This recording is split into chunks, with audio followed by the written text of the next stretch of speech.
Kia ora, welcome. Graham Smith from ALEC here again. This presentation takes you through part 3 of our training. It's to do with knowing the demands of your course. And here we're talking about mapping using the learning progressions. So make sure you've got your study guide or your assessment guide handy in case you need to look up some more information. Okay, just a quick heads up again in terms of where we're up to through the course.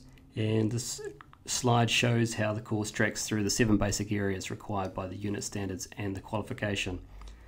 You need to complete the Task 3 assessment, which relates to mapping the literacy and numeracy demands of your training using the learning progressions. And this is the knowing the demands portion of the TEC triangle in the center of the infographic on your screen. And you can see the heading for mapping in the green box just to the left there, past whereabouts 10 o'clock would sit on a clock. So your task here is to assess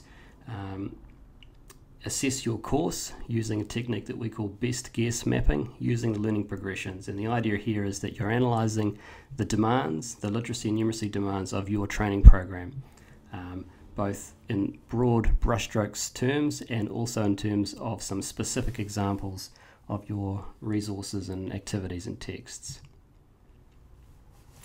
So specific things that we're going to cover, a bit of a quick introduction to the learning progressions. We'll talk about what this best guess mapping is, and then we'll have a go at mapping your course and mapping tasks and texts. Okay, these are the literacy and numeracy learning progressions. There's 2 books in your study pack. There are 7 different strands in total. And a whole pile of different resources there for you to have a look at, and it's just these 2 particular books that we're interested in at the moment. So what we're talking about here are the demands of your training, and the basic question here is, what are the literacy and numeracy demands of your course or of a particular task? And the idea here is that we can use the learning progressions to analyze your course, your tasks and texts in detail, and get that information, some more detailed information about the literacy and numeracy aspects of your training, and use that to teach your learners. So some words that you need to know. You need to know what mapping is, you need to know what a strand is, what a progression is, and what a step is. So we'll cover these in a little bit of detail shortly. Okay, we call this navigating the text.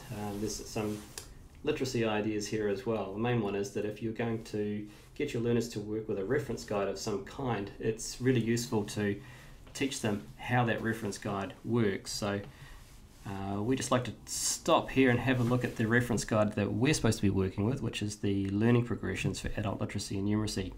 And just get you to have a flick through it and ask you a couple of questions. So obviously this is a bit harder to do via a video clip than it is in an interactive workshop, but if you've got the study pack in front of you, if you could just pull out the learning progressions for adult literacy and learning progressions for adult numeracy, and just have a flick through those 2 books and ask yourself, what are the main sections here as you flick through?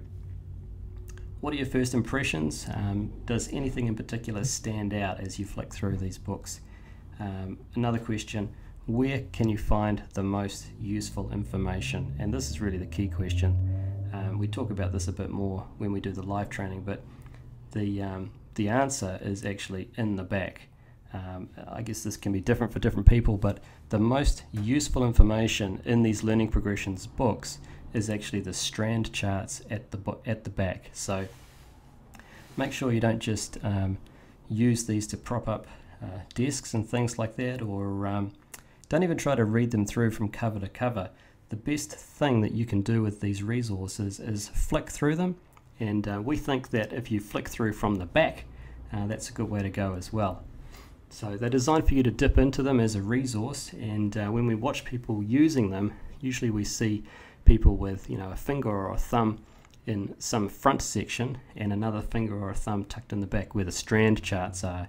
So earlier on in the book you've got individual detailed breakdowns on each of the progressions with examples, and then at the end of the book you've got the particular strand chart. So whether you're looking at numeracy or literacy, doesn't matter too much. The structure is the same. So hopefully that just gives you a bit of a heads up in terms of how the books are structured, and we just want to encourage you to take some time to familiarize yourselves with the learning progressions reference blocks. Right, so why don't you take some time to do that now. Have a flick through the literacy progressions, have a flick through the numeracy progressions. Make sure you stop at each of the sections and have a good look. Find the glossary and make sure you locate the strand charts for each at the back. And I think that's enough for this session. Make sure you have a look at part 2, and we'll have a quick look at how you do the best guess mapping. Thanks very much.